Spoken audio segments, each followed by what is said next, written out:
Alright. Have you seen this Deermon, this Fakemon by Serious M? Apparently, it's an extremely popular Fakemon, especially as an example of Fakemon. And apparently, a lot of people really hate it because it's literally just grass deer, no theme noticeable, doesn't fit the Pokemon art style. But I'm here to say, oh really? Hey, so what's the deal with this Fakemon? Why is it so popular? Why does it look the way it does? Stay tuned, because we are going to explain the basis, myths, and lore to find out why you may have a tingling sensation in your pants when you see this. So yeah, this. What is it exactly? Well, to start, it's a popular or meme Fakemon from 4chan. Originally, it started out as your average Fakemon, but if you look at its original artwork, you can begin to see why 4chan started memeing it. I mean, just look at it. It literally has a bare butt. Now, I've heard that this was not the original intent by the creator, but we don't know. But we do know is its name, and its name is Faunazon. Well, if we try to pick apart its name, you will probably notice that it's a mix of several different words. Faun plus fauna plus Amazon. Now, starting off with the word faun, it's pretty obvious it draws inspiration from the Roman equivalent of Greek satyrs. Fauns. Fauns were a lot more chill than Greek satyrs. For one, they didn't go around sexually harassing women and animals. Speaking of sexually, sex? But we're going to get to that a bit later. But anyway, fauns were more happy, free-spirited, half-goat, half-man nature spirits that wandered the countryside, and they had a habit of playing pranks on passerbys, and maybe even dabbling in a bit of playtime. Well, so far it checks out. Now, Fauna, much like the real Pokemon in Deity, it appears to draw inspiration from the same Roman deity, Fauna, which was a female faun goddess that served the same role as its male counterpart, Faunus, as in the ruler of nature. But it was also seen as a fertility goddess, so there's that. And we will get to that fertility part later. I promise this is all going to make sense. And Amazon. Really, I don't know, maybe because of the Amazon rainforest, but I think it's actually Amazon as in the Greek warrior race of women.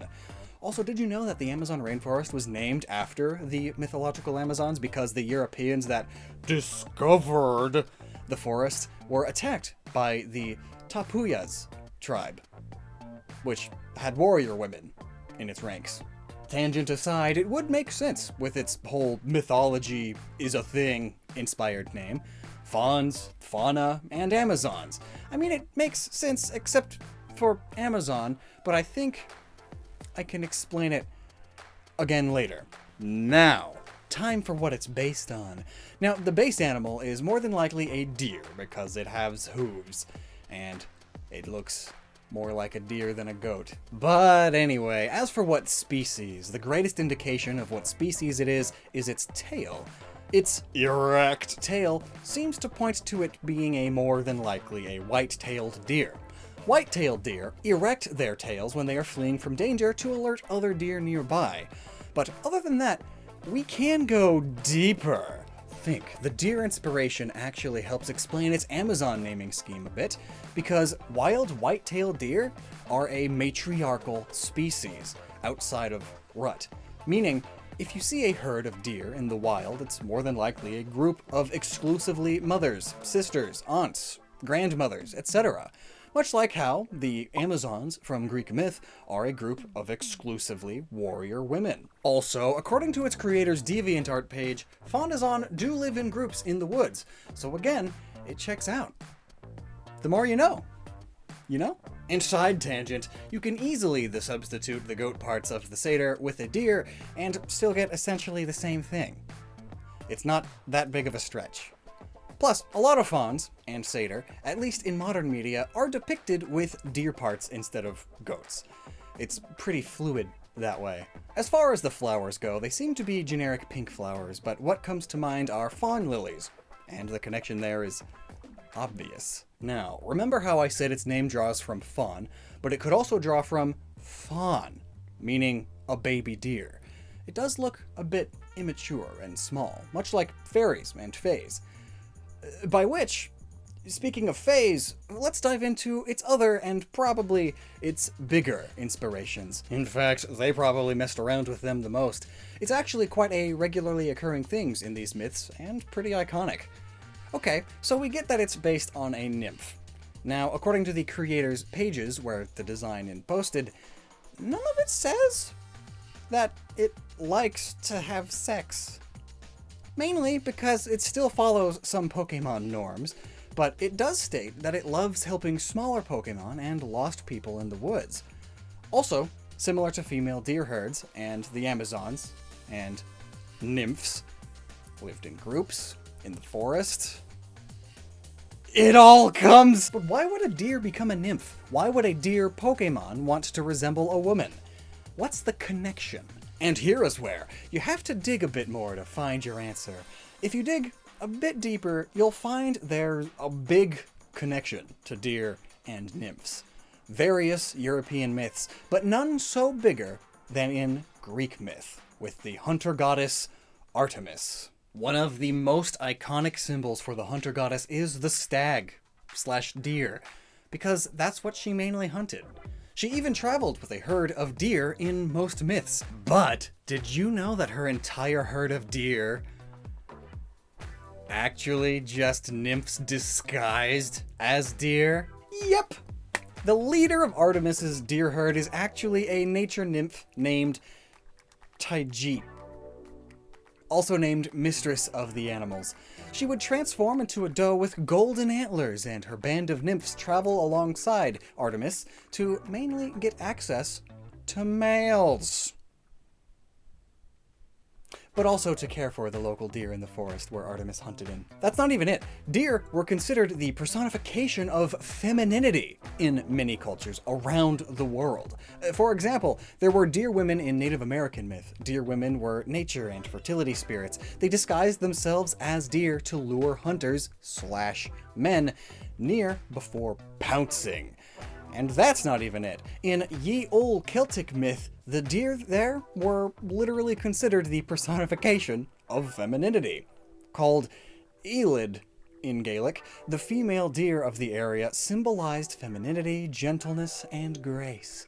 It was believed that the deer called to men from the kingdom of the fairies to free them from the trappings of the earthly world, and taking them to the world of magic. Deer often turned into women in such legends in order to avoid being hunted. It all comes together! Okay. You're telling me. Now explain why it has a literal butt! Well, it actually doesn't, according to the original artist, but I'll humor you. Now, what's a name for a female deer? A doe, you're probably thinking. But in many other parts of the world, it's called a hind. As in hind quarters. Or behind. Haha. Yeah. The reason it would have a human-shaped bum is not only because it's based off of horny stuff, but also because it's literally just a visual pun. So Faunazon's inspiration so far has essentially been deer nymph.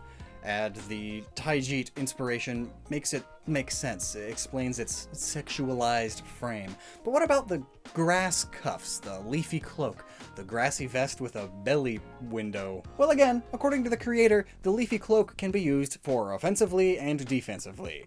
It can be used as an extra pair of really strong arms, or as camouflage to hide in the greenery of the forest. I don't know what real-world inspiration I can connect a strong pair of leaf cloak arms to, but it could be that it takes the place of real antlers of a deer, or could be another nod to druid nature magic, because they can make plants bend to their will and all, which leads me to believe its inspiration comes from generic RPG-style druids, specifically the female kind, who are essentially nature nymphs. Many are depicted as scantily clothed, wear clothes made out of leaves. And many artists do this to further emphasize that character's connection with nature, and that they are much more free-spirited. In fact, its leafy dress vest swimsuit makes it look like the various European-styled fairies that dress up in clothing made of leaves in popular media, like Tinkerbell, who is also considered a sexualized design to some. Oh, and if you know anything about RPG druids, their whole shtick is nature magic and animal companions, such as Taiji, the mistress of animals, and Fauna, who also had control over animals. She was the goddess over them, in fact. As far as its type goes, it should be pretty obvious with all the talk of nature deities, satyrs and fauns, RPG druids, and deer luring men into the woods to take them to fairy worlds, and the depiction of fairies in popular media. Grass fairy makes perfect sense, even more than some official bonds. So, who knew? All of that can fit and explain this one design. You learn a lot when you dig through stuff like this, and it helps you appreciate a lot of designs, not only official ones. It's very cool. But even after all that, it's still not my favorite design, though. I understand what they were going for, even though it's essentially fur bait. It's a free-spirited deer fawn creature that lives in nature, and it has a deep connection with... Maybe it could differentiate itself from something like Shaman. Oh well, the more you know. So what do you think? Do you think it's cool? Do you think it's cute? Does the extra lore justify its sexualized design? What you feel? Make sure to jot them down in the replies below, because it gives this thread a bump. But as always, never stop using your noggin. So hey, I just gotta say now, April Fools, haha! A viewer told me that there was a copy pasta going around VP on 4chan whenever this Fakemon gets brought up, which is a lot, apparently. It has a surprising amount of fan art. But this video was me literally just reading the copy pasta, hence the numerous grammar mistakes, and not that I don't make plenty of grammar mistakes myself.